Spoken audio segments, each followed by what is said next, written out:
When we implement NIST Cybersecurity Framework 2.0, what we are implementing are the tasks that are necessary to achieve the desired outcomes specified in the NIST CSF 2.0 subcategories within the 6 functions of govern, identify, protect, detect, respond, and recover. Okay, so in order to get any of those tasks done, we first need to assign them.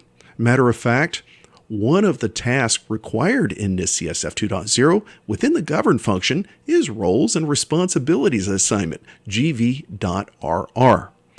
And in the second subcategory desired outcome, we see that we need to actually develop a matrix to assign those roles and responsibilities, and NIST wants us to use the RACI model of roles and responsibilities assignment. If we look to the left of the page, it means that we want to recognize that we may have an individual who is authorized to require a task to get done, who is accountable for the task being performed that they assign to someone else who is responsible for doing it. And along the way of doing it, the person who is responsible may reach out to someone who is consulted for how it should be done. And then we have others who may be informed of the task's completion status or progress. So for any given task, we have different people who are assigned accountability, responsibility, as well as being consulted and informed. Now then, what are we then looking at with NIST CSF 2.0? NIST CSF 2.0 has 103 subcategory desired outcomes. Those are essentially project deliverables. And within those deliverables, we have recommended implementation tasks, 367 of them in all, that need to be assigned to multiple people according to the RACI model. So this is actually quite an endeavor. Now then, not only do we need to develop this, but NIST CSF 2.0 wants us to keep track of it in a matrix. So I've developed this matrix to help us do just that. So what I've done is I've actually taken all of the 103 subcategory desired outcomes within the functions and categories, and I have put in the 367 implementation task examples along with those. Those are in the left-hand column. Now then, across the page, you'll see the various organizational roles that those need to be assigned to. Some of them even go to the board of directors and strategic committees. There's quite a myth out there that senior management and the board of directors don't really play a part in something as mundane as cybersecurity. Actually, it begins with the board of directors and the strategic committee. After all, who makes the decision for us to even follow this program anyway? Okay, so as we look at this, these various roles throughout the organizations each have a part of this NIST CSF 2.0. I've assigned it across 24 different typical roles within an organization, going from the board and CEO all the way down to, well, the people who manage our supply chain. Because we do have supply chain cybersecurity risk management activities that need to be performed. And it turns out that that doesn't happen in a vacuum. It turns out our external suppliers and vendors also have assigned roles or responsibilities that they owe us as our suppliers and our vendors to ensure that we manage our supply chain risk appropriately when it comes to cybersecurity. So we've got roles and responsibilities that go across all of these. Your organization may differ. You may not have a chief security officer and a chief information security officer. That's okay. This spreadsheet can be edited. You can add columns, you can delete columns, you can modify columns. You make this spreadsheet fit for purpose to your organization. Okay, having said that, to make this functional, what I recognized is, okay, while this banner is certainly attractive and while having the ability to put in perhaps even team members' names and photos is nice, it's taking away valuable real estate from us using this spreadsheet for the intended purpose of assigning roles or responsibilities. So I created collapsible rows, pardon me, so I can hide off the banner. We don't need that to be able to do the job of assigning roles or responsibilities. We don't necessarily need to see team members' names and photos, so we can collapse that as well. This is where we get into the heart of the matter of actually assigning roles and responsibilities. So I can take a look at this and realize, Alan, this is NIST CSF. Here is our governed function. Within the governed function, our first category is organizational context that has subcategories of desired outcomes that should be supported by implementation tasks. Well, again, with 103 project goals or desired outcomes supported by 367 tasks, that spreadsheet could be overwhelming to look at. To make it manageable, I created collapsible rows here as well. So let's scroll down, for example, and take a look at GV.RR-02. And this was the one that actually told us that we have 5 tasks to accomplish to appropriately ensure that roles, responsibilities, and authorities related to cybersecurity risk management are established, communicated, understood, and enforced. Okay, so let's take a look at those tasks. We'll go ahead and expand this out, and we see the 5 tasks. And again, this is subjective how I've assigned the RACI model to these roles. It may differ according to authority within your organization. Well, how would you change it? Easy enough. You may say, when it comes to documenting risk management roles and responsibilities in a policy, perhaps you don't even have a chief risk and compliance officer. Maybe you thought you could get by with assigning that to the Chief Information Security Officer. Okay, so let's go ahead and delete that. And I could go ahead and, using the drop-down box, assign the accountability to the CISO. It's just that easy. So I'm going to go ahead and change this back because I hope that you do have a risk and compliance officer. It's going to be kind of handy later on when you find out that NIST CSF wants you to integrate your cybersecurity risk management with your enterprise risk management, and that's very difficult to do if you don't have enterprise risk management. So I'm going to assume that you're just that good and that we do have a chief risk and compliance officer in place. Okay, so again, you'll go through this and you'll actually assign this according to how it works best within your organization. Okay, so for implementation, we're off to a grand start. We could use this spreadsheet to actually fulfill the requirements for having this spreadsheet. Fantastic. Now then, later on, this comes back into play with auditing, because if we've assigned the roles and responsibilities, then shouldn't we be checking to see our progress in getting those roles or responsibilities done? I think so.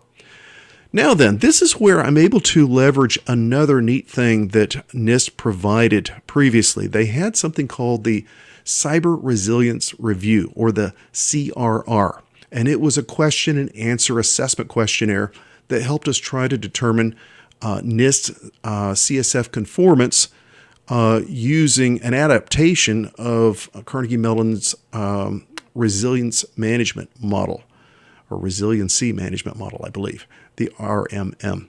Any rate, one of the really neat things I liked about that is that they said, you know what, a task, when you say it's completed or not completed, well, to what level of maturity are we talking about here?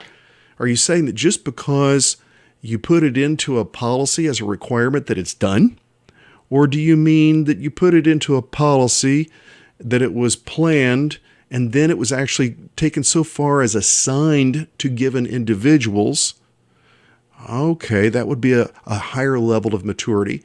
And if you're actually coming back every now and then, your accountable person is checking to make sure that your responsible person actually did the task and got it done effectively.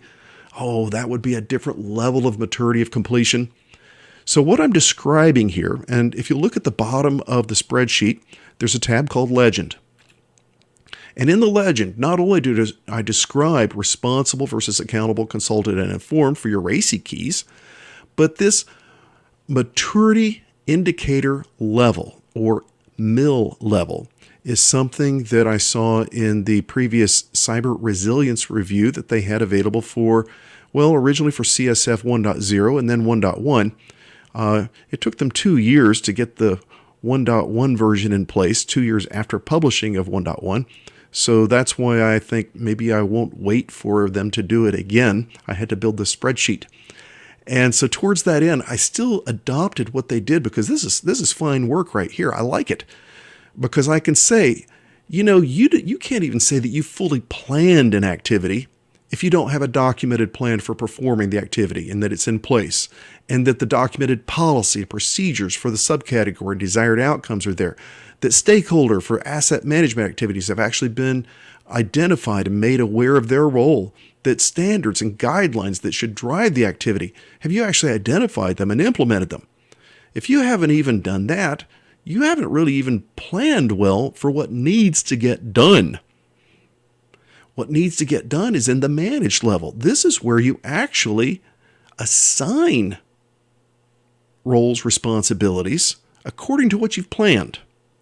So to reach the managed level, that means that you have done everything in the planned level and more to then try to get all of the requirements for managed done. Once you've done all of the requirements for planned and managed, you can progress to measured.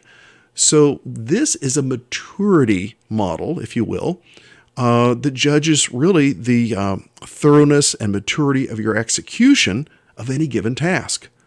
I like it because if you're just starting out from scratch, you need to make sure that you've got everything at least planned before you run off and start doing stuff. And so this way, when we go to implement these 367 tasks, we can strive to that first level of maturity of execution, which is planned. And once we get that done, we can then choose to strive for more with managed and then measured and then defined. Okay, so let's go back to the roles and responsibilities.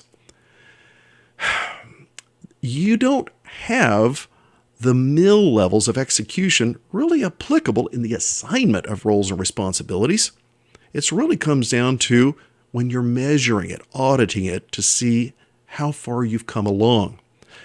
This is required when we develop a profile within NIST CSF 2.0. It wants us to measure current state of our progress against the core desired outcomes to determine our current state profile, and then from there determine what is our target state profile.